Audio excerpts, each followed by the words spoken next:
All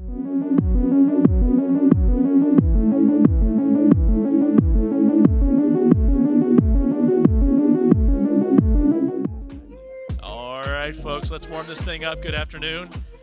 We have Dr. Marianne Zaki. She's an assistant professor of computer science and cybersecurity at Houston Christian University, so literally we are in her backyard today. She's going to be talking about quantum and breaking it down for us, I'm told, so that this is an approachable, understandable topic. It's one that I'm personally very curious about. A lot of talk this year at RSA, Black Hat, DEF CON about post-quantum era and post-quantum computing. So without further ado, Dr. Zaki, please welcome. Thank you. Well, good afternoon. Thank you all, first off, for hanging around until this time, the last session on the second day.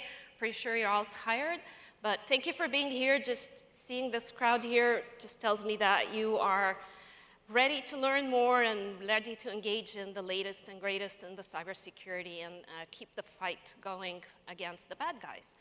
I'm Marianne Zaki, Assistant Professor of Computer Science and Cyber Engineering at Houston Christian University, and yes, we are in the backyard of our campus right now. A little about myself, I got my PhD in Computer Science from the University of Pittsburgh. Prior to that, got master's and bachelor's degree in Computer Science and Information Systems. Throughout the past 2 decades, I've been doing a lot of research in designing secure distributed systems. I've been on the side of using crypto in different capacities for different distributed systems, all the way from like ad hoc sensors to cloud-based distributed systems, and integrating crypto to achieve different things with different constrained environments.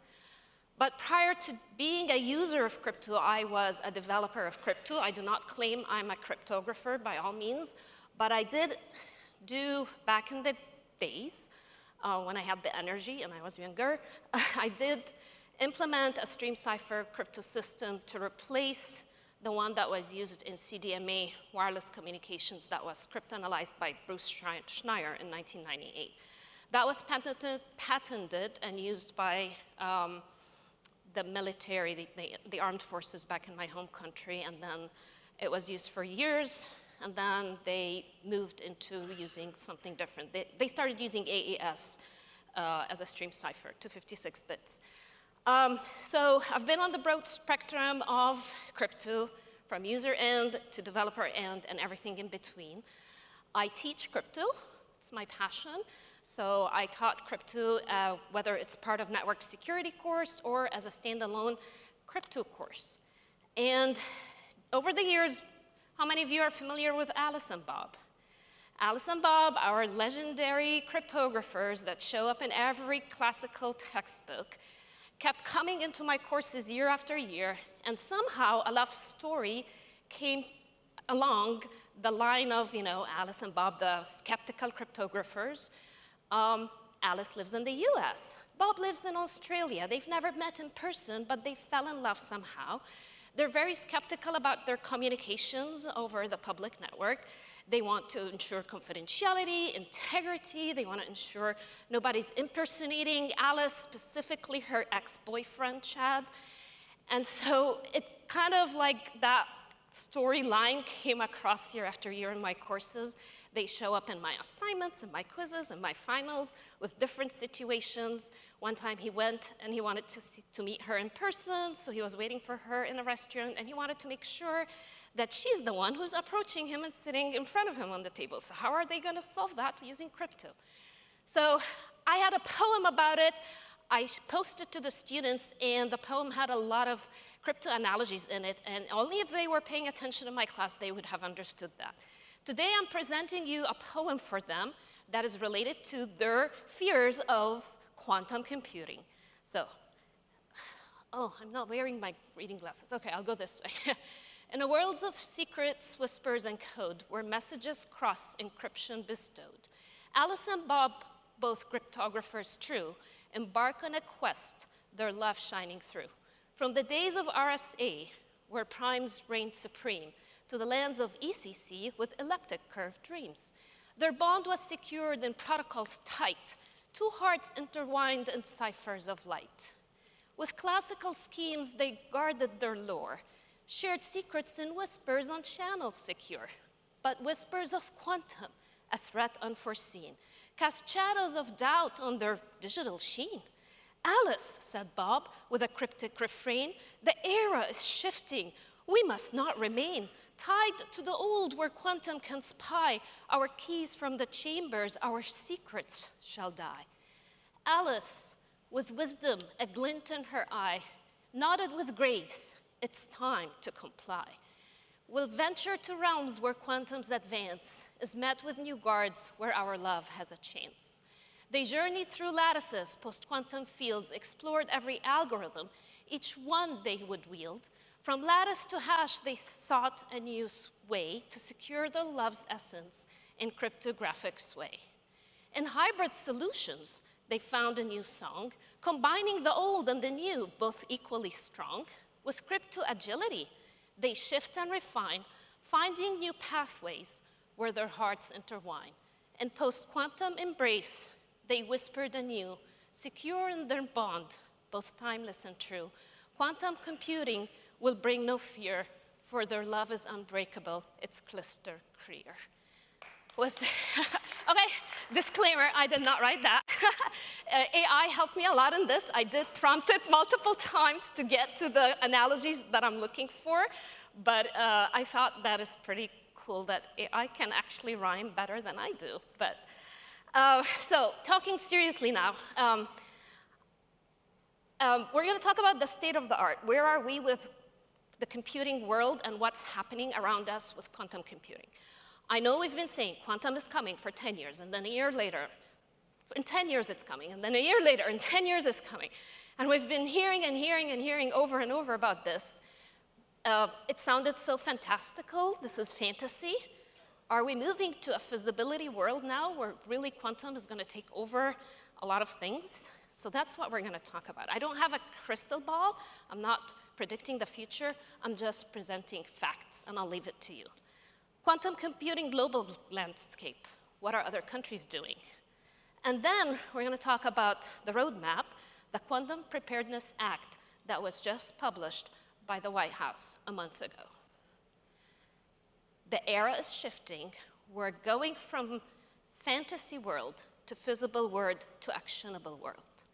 I was just telling others this morning that if I gave this talk 2 months ago, it would look so different. 2 months ago, I would be saying maybe, potentially, eventually, we should.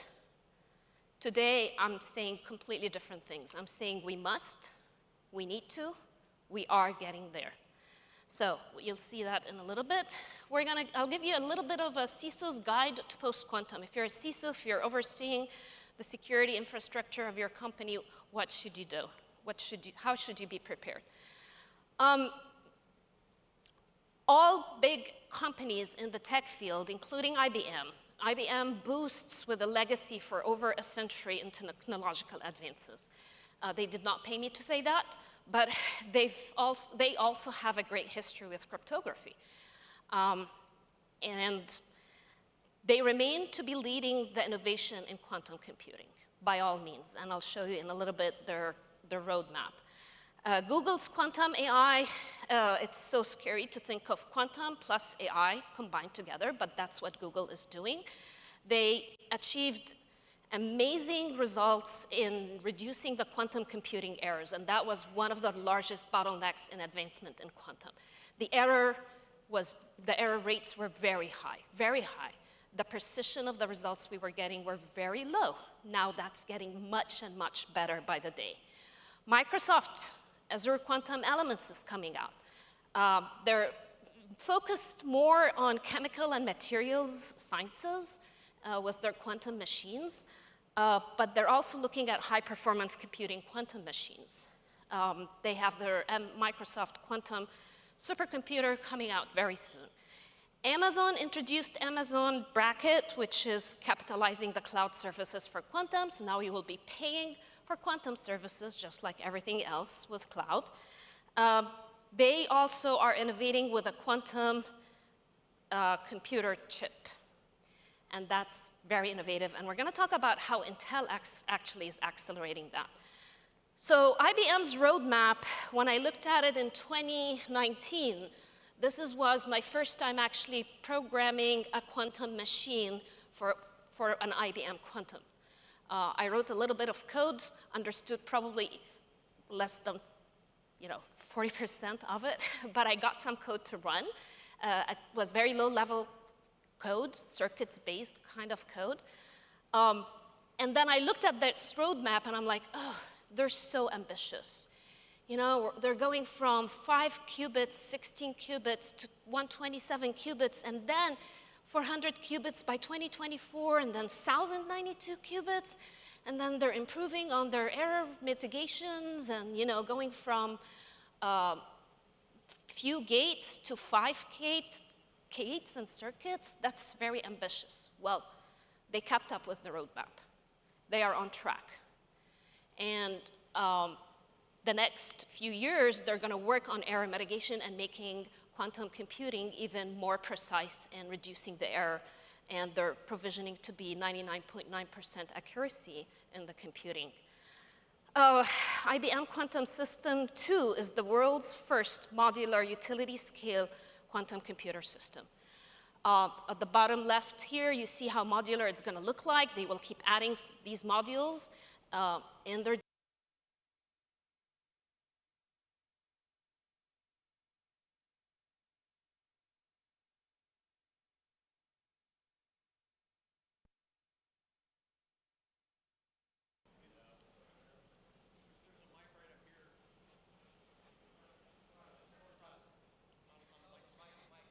Where?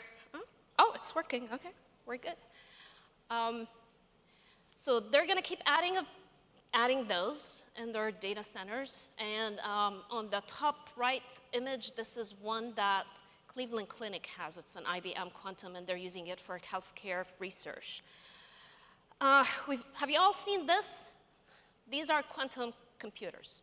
When I used to look at that, I'm like, oh, this is a beautiful chandelier. I would love to have that one on campus or in my house. Who's going to bring this and put it in an organization and run quantum? Like, nobody will, right? It looks beautiful, but this is operating at negative 450 Fahrenheit. That's close to absolute zero temperatures. That's no longer the case. Look at this. Intel just launched their first silicon-based quantum chip that is 12 qubit. 12 qubit is very little, but that's the very first innovation. It is that tiny, and according to them, they can, by the technology they've produced, continue pumping and adding more qubits in those little microchips. It's based off CMOS technology. That is huge.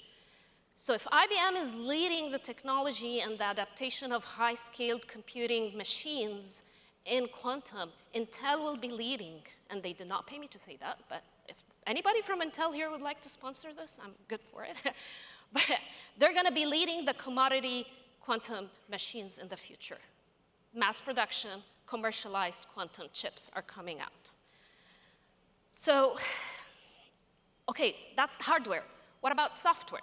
I told you, in 2019, I programmed a quantum machine that was very tedious to understand the code. It was low-level code. Imagine writing in assembly. And if you don't know assembly, that's tough. If you only know high-level languages, assembly is hard. So that was the situation for me. Now IBM is innovating the whole entire full stack. They're looking at producing Qiskit. I think now they have version 1.1, yeah. And this is an SDK that interfaces with Python. If you look at the code, it's Python-based code. So now they're abstracting a lot of the circuit understanding. You don't really need to understand that low level of how quantum mechanics and physics work. You can start importing the Python libraries for Qiskit and start producing code with that. The community there is huge. It's open source contributions of almost 8K plus contributors, 550K users. They're accelerating that. Every year now they have a conference for Qiskit programmers. So this is becoming also very handy to a lot of people to continue writing code. Now, global landscape. Every country in the world, every continent is investing billions of dollars in quantum computing.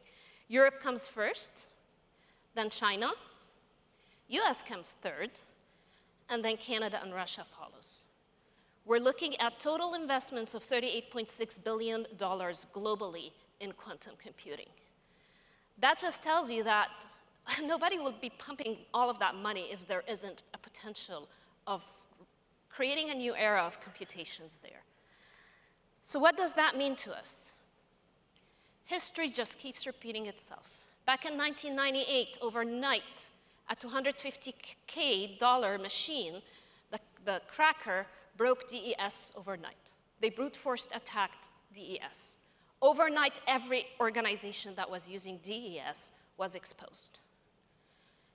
It was chaos, it was terrible, and there was no replacement for it. Nobody knew what to do. And the recommendations came, well, run triple-DES. You have the algorithm, you have it embedded in your systems, whether it's hardware or software, run it 3 times using either 2 keys or 3 keys or whatever. Run it 3 times. That will strengthen the triple-DES. Just doing that migration took between 10 to 15 years for some organizations. And until today, some organizations never outphased of triple-DES to AES. That became a standard in 2001. NIST published, and everybody should be using. Can you believe that some organizations are still using triple-DES? NIST is pushing back on that so badly, you are way behind the game. You can't use triple-DES anymore. But it took years to do that transition. And we are in this phase now where in the next 10 years, quantum computing are going to break our not symmetric systems, not AES. We don't have issues with AES. The quantum cryptographically relevant quantum computers will be able to break our RSA. All public-private key infrastructures are going to be broken. The Southern 24-bit, the 2048-bit as well, elliptic curve, RSA. We're talking about TLS, SSH certificates, 509(8) certifications.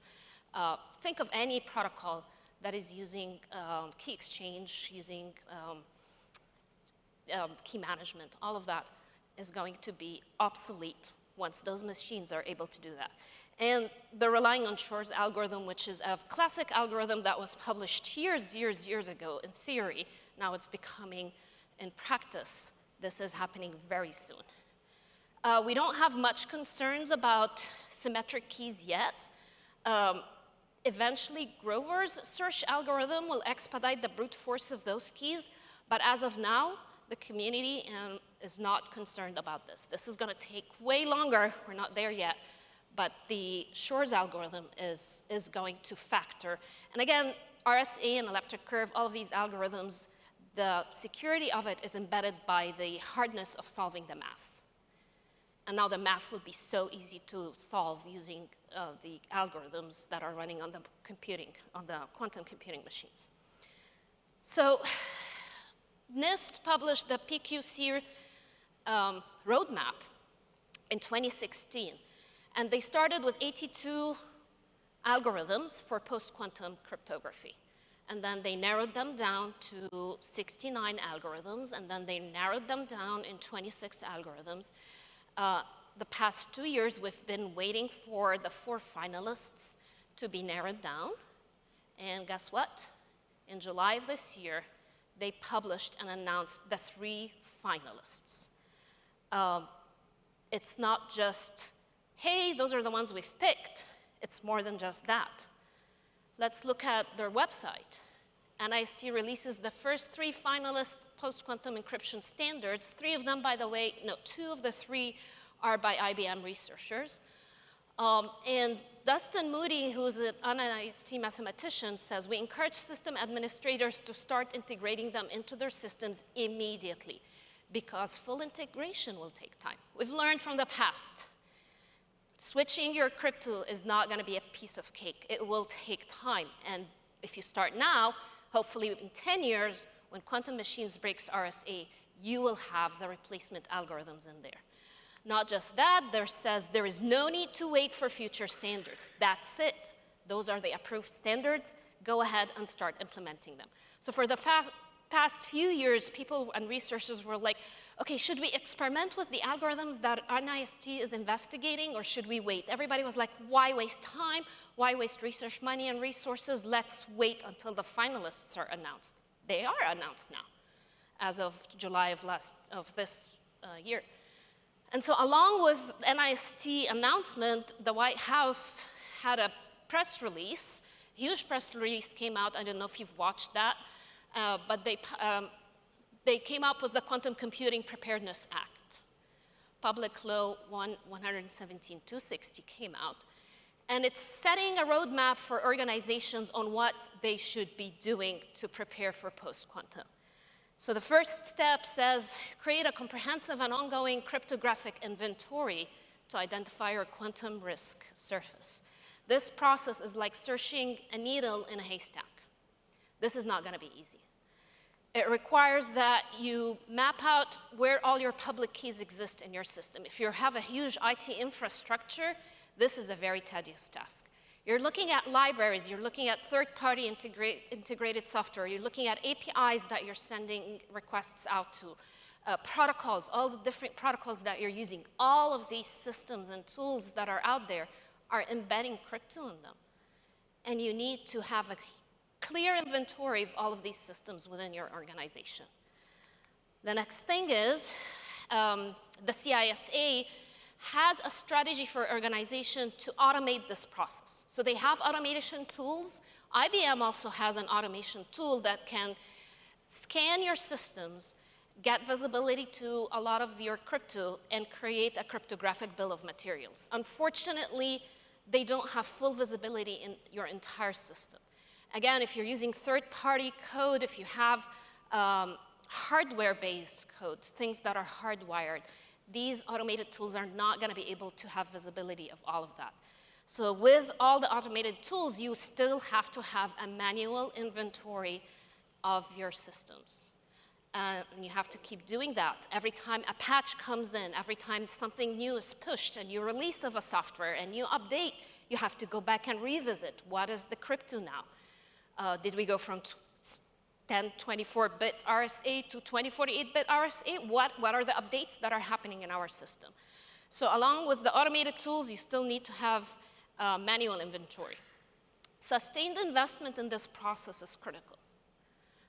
Well, I'm not going to talk money. You all know for sure how cybersecurity is the least funded programs in most organizations. And now I'm telling you, go and ask for more money because this is going to be expensive. Good luck.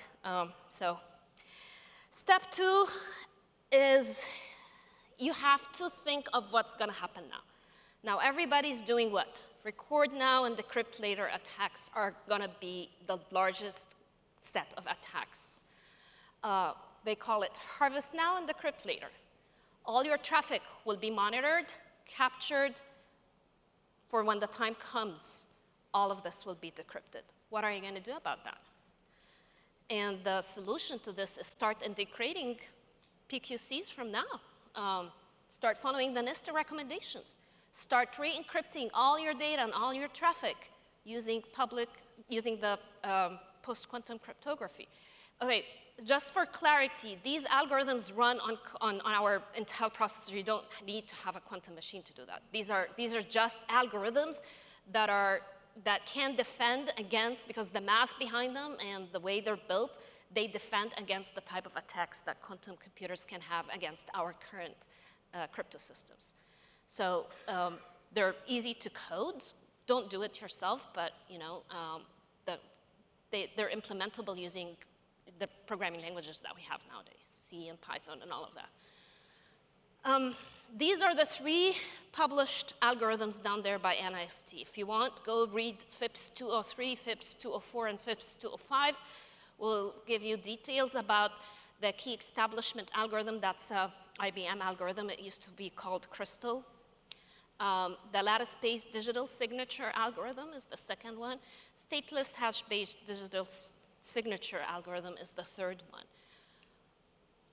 Along the side of this, before you just say, okay, we're going to re-encrypt everything using post-quantum, well, be wise about it. Really, if you have data that is still relevant and should be relevant in 10 years, then probably you need to start with those. your PIs, all the personal identifiers of your client's data, all the data that falls under HIPAA rules and all of those things. Those are the things that you need to identify as sensitive data. Those are the ones that you need to start re-encrypting them using PQCs. If anything that is in 10 years going to be irrelevant, transactional data, daily data, blah, blah, blah, maybe you can wait on that. So again, create audits to assess the sensitivity and the security of the different pieces of data that you have in your organization. Crypto agility is what I'm going to talk about next. We've been talking for years about privacy by design. Very few people were talking about crypto agility, which is how do you build a system where you can easily swap your algorithms when the need comes to swap them out. Unfortunately, a lot of the systems that we have nowadays are not built with crypto agility in place. The protocols are. TLS is. TLS creates what? At the very first beginning, you do the handshake, hello client. The two communicating parties agree on the algorithms they're going to use. They agree on the parameters, the key sizes, and all of that, and then they start the communication. That's crypto agility, right? But not all protocols are like that. Not all systems are built like that. And what do we need to do that? You need to really decouple your crypto from the business logic of your systems, of your applications. Crypto should not be tightly integrated with the business logic. It should be a very independent stack. It's like, you know the TCP/IP stack? It was built with agility in place, where, okay, the physical layer at the bottom, if it doesn't matter, you're sending your data over a wireless, you're sending it over a wired network, you're sending it over 4G, 5G, when the physical transmission changes and evolves, that does not affect anything else. That's what crypto agility should look like. Your crypto algorithms, your keys, your key management, your everything needs to be in a separate layer where all your application and business logic and databases and everything else is just plugged, is just communicating at a very high level with that crypto layer. So that becomes easy when we need to change crypto, you just swap things in and out. But that's not the case. Abstraction and modularity is not there in many systems, which means you have to go back and redesign it. Go back to the code base. That means you have to go to the code and restructure and refactor code. Well, we've inherited a lot of technical debt, and that's what we're dealing with now. It requires automation. You're going to be needing to transition your keys and do key rotations. Now you're rotating your keys to quantum keys. You don't want to sit down and do that by hand. You should have an automated process to allow you to do that. So running scripts to do all of this. So you need crypto agility. You need automation to achieve something like this. Requires governance. You need to have policies in place to identify which systems are migrating first. If I migrate this part of my organization, am I breaking the business? Because now this part cannot communicate with anybody. You need to get a clear understanding of the interactions within your system and your IT infrastructure and all the bits and bytes that are communicating, and decide, okay, if we transition this part, how's that affecting everything else? You don't want to disrupt operation while you're doing this. And that requires a lot of planning. So when they say it's going to take 10 to 15 years to do the migration, yes, it will. This is a lot of work to do. Getting to a phase where you are crypto agile is critical because we don't know, once these algorithms are out there, what's going to happen in 5 years. We found so many issues with DES and AES when they were implemented. Nothing's wrong with the algorithm. Again, the security of these algorithms is built upon the math of it. We found issues in implementation. Bad implementations can cause side channel attacks, can cause so many issues, and we only found them when those systems were up and running globally, right? And so we're expecting that to happen with post-quantum crypto. We don't know when these systems are out there and being used in critical communications and banking and cryptocurrencies. Remember, it's all based off what? Blockchain. All of that is going to change. Now it's open up to attackers. Now we're going to find vulnerabilities. We're going to find a lot of things, and we might need to swap those algorithms out. So this is the time where you have to invest in crypto agility, because we don't know what's going to happen in the future. Oops, did I skip? Yep, I think I skipped. Prioritize your systems and data. The dilemma is we can't do it all at once, yet we need to have what? Interoperability in our systems. So you need to identify which parts of your system, the high impact information system, your high value assets, your data that is going to stay mission relevant or sensitive in 2035, those are the things you need to focus on migrating first. So create an action plan for that. Any access control-based systems on asymmetric encryption, those need to be migrated right away. Anything encrypted with symmetric, don't worry about it for now. You're good. Maybe increase your key size. If you're using 128-bit AES, it's highly recommended you go to 256-bit AES now.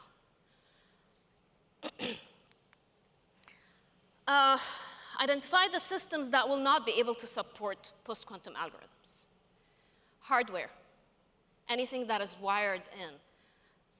You have to go back to the vendor and say, are you producing new chips that are with the post-quantum crypto embedded in it?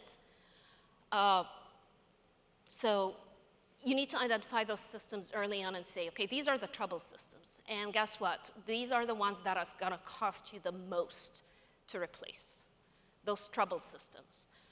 Maybe there's, I don't want to say, okay, there's a misconception that post-quantum crypto is very inefficient and very slow and you need to upgrade to bigger processors and get GPUs and TPUs and all of that. That's not true. They're actually more efficient than the ones we have now. That's the good news about it. So, but there are going to be parts of your system that will not support the transition, and you have to identify those early on.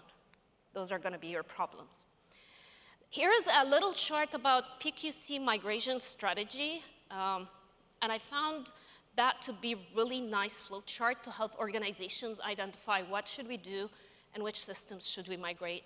So it starts by analyze all your crypto libraries, find all the RSA, ACD, SA algorithms in there. If you don't have any, yeah, you're lucky. You don't need to do anything, right? You don't even have crypto in your system. Are some of them symmetric algorithms? Well, if yes, then don't do anything. We're good with symmetric for now. Anything that is producing long-lived products for greater than 6 years are the ones that those are the urgent migration. Any of these systems should be prioritized for migration. If you have any parts of your application of your system that is handling sensitive data with long confidentiality span of greater than 6 years, those should be migrated first. Anything within less than 5 years, plan migration now, but you know, maybe in 5 years the quantum machines are not there yet to break those crypto. So you're going to be at the edge here. Hopefully 5 years are going to pass by and this data is no longer relevant and you're good to go, okay? But anything less than 5 years, you don't have to worry much about it for now. So think of long-term migration. Like, think of current migration for long-term systems, systems that need to stay up and running in 5 and above years or 6 years.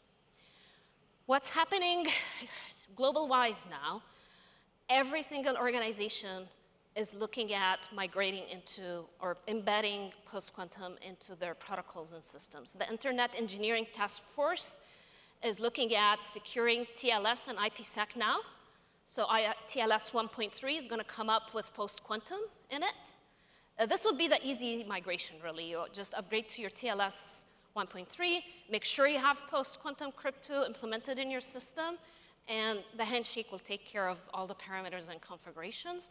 So the protocol is going to take care of itself, but on the end, your systems need to be supporting those. So again, crypto agility. Be cautious. I'm not going to get there. With crypto agility, there's a fine line. If you know, when we over-engineer things, we tend to break them, right? So don't over-engineer the crypto agility because in the past it caused some issues. Downgrade issues and attacks were part of that, but that's another topic. Anyways, the National Cybersecurity Center from UK also published, this is a very good white paper, I highly recommend. If you need any references and resources, feel free to reach out to me and I can send you all of these documents.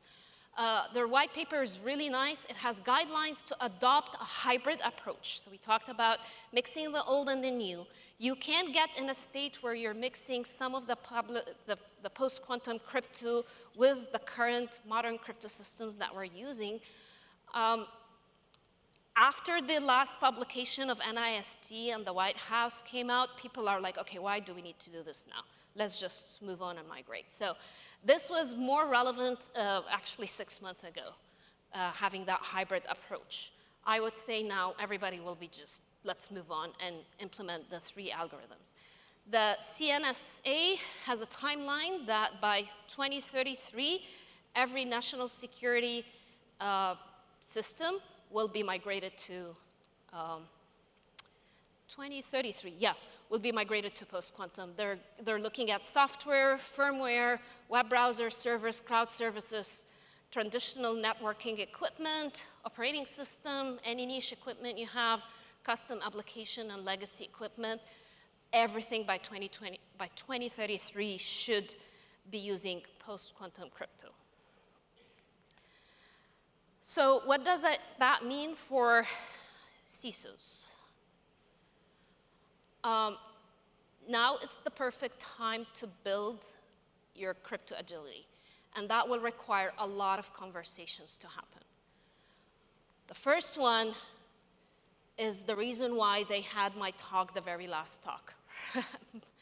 Michael and Sam, I was telling them, you chose the perfect time because my call to everybody is go back to the vendors and ask them what is their post-quantum plan. So by the time we're done, all the vendors will be out. So come back next year for, what is it, September 30 and October 1st for Houston SecCon and revisit the vendors and ask them those hard questions. What is your, well, that will be too late. You should actually start now. Start communicating with technology procurement specialists, identify the hardware and software vendors, and what are their plans for post-quantum. I was talking with Palo Alto, and they're already starting conversations. Smaller, they have to. I mean, they're big, right? Cisco and all of that. Smaller companies maybe are not. Maybe they don't have a plan in action plan. So be wise and do your investigation and go ask those hard questions. It's going to come from you because you are their clients. So the clients should be pushing for this. Start communicating with your developers, your DevSecOps teams who have the code base, who can look into all of this, who can help you build your crypto inventory. They know where the public keys are. They know the key generation and key management and key distribution. Your IT/OT support teams, your security architects. Talk to everybody. Create a crypto inventory and a migration plan. Start now. Start doing that. Start communicating with CEOs and CFOs. That's the hard conversation. You'll need money to support all of this. So make a budget plan. Identify how much that will take.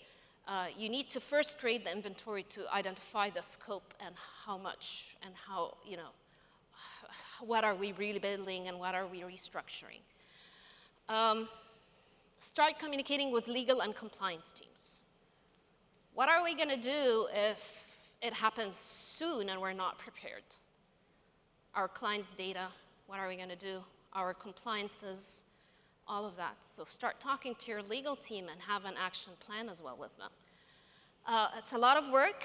I know CISOs, I talked to a CISO, I'm not going to say who he or she is, earlier this summer, and I'm like, what about, you know, your post-quantum and blah, blah, blah.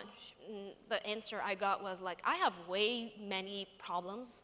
It was in the health field, and like, I have HIPAA rules, I have clients' data and information, I'm more concerned about ransomware, I'm more concerned about malware, and like, I have a whole team that you know, this is where we are operating.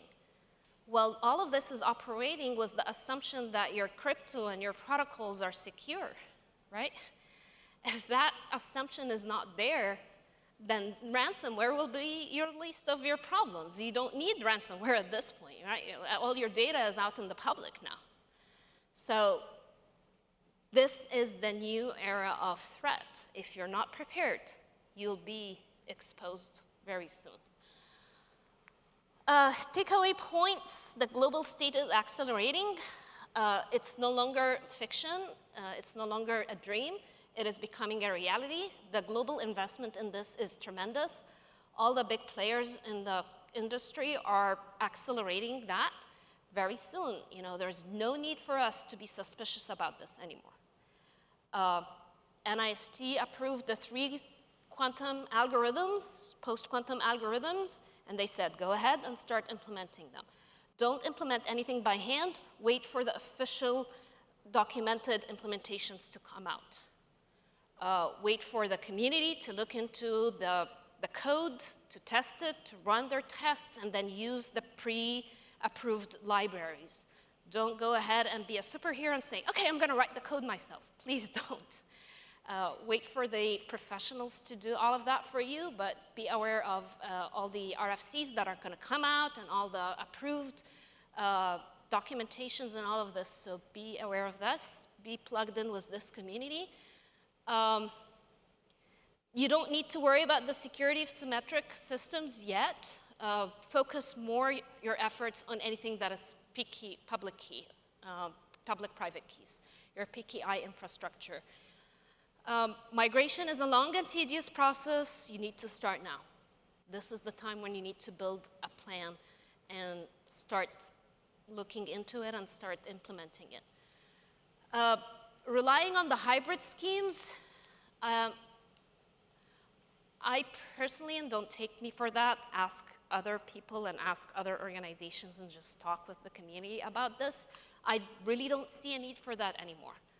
I think after that last announcement came out, go ahead and use those, then go ahead and use those. Don't get into this hybrid approach of mixing the post-quantum with whatever is existing now to add an extra layer of security. It won't. It will just add an extra layer of complexity to your systems. Follow the standard bodies. Be engaged with NIST, CISA. Keep an eye on all the open publications that are going to have. You'll see a storm coming out of documentations about this coming up. Plans, white papers are going to come out of strategies for organizations to follow. All of this is rolling up very quickly. So keep an eye on these organizations. Consult with them. Consult with the CISA. They're putting together, I think they already have a quantum team that can help assess some of the things and the threats that your organization would have.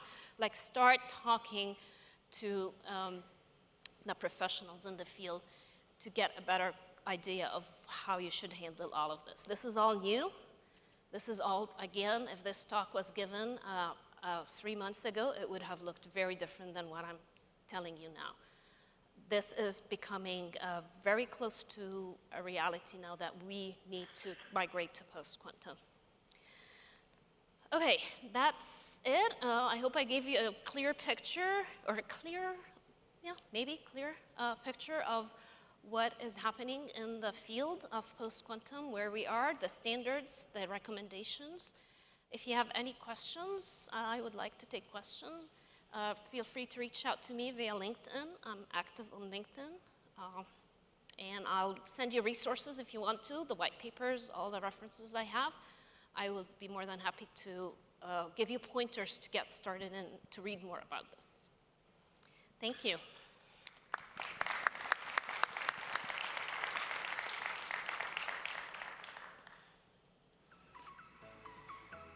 Any questions? We do have a couple minutes if anyone wanted to bounce a question. Right on. Of course, you're on the wrong side for me. How about that? Hang on. Causing you a lot of trouble. Thank you. Appreciate it. Thank you for that introduction to post-quantum. It was an illuminating presentation. So my question is, for someone who's looking for job opportunities in this field and for businesses like startups, who want to get involved in this and help with the transition process, can you give an idea on how it might be? What sort of opportunities are there? That's a great question. I actually was expecting this to spark a lot of interest. Oh, I can have a startup just around that, going in and helping and consulting and helping organizations do this transition. And yes, there is opportunity there to do that.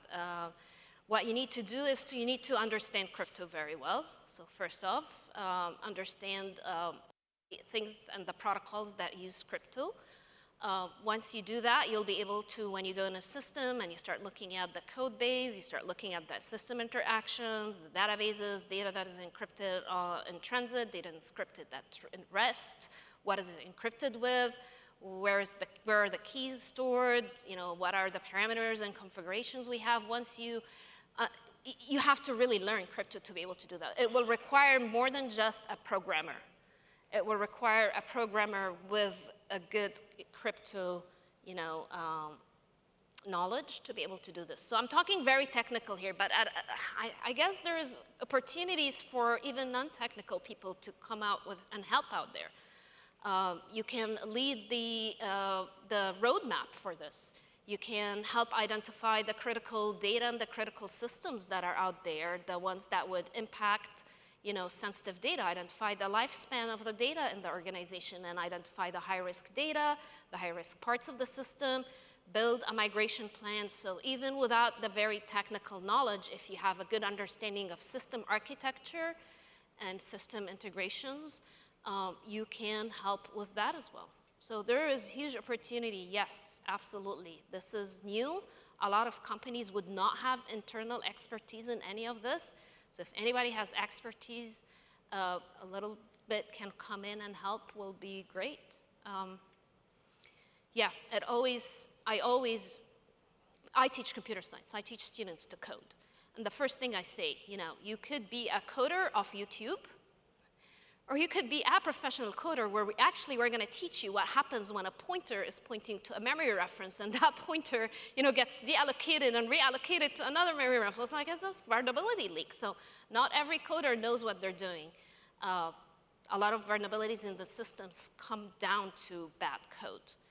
And that's why I am telling you, do not code this. Do not go to your dev team and say, implement the algorithms for us. We need to start using them tomorrow. Please, please, I pledge you, don't do that.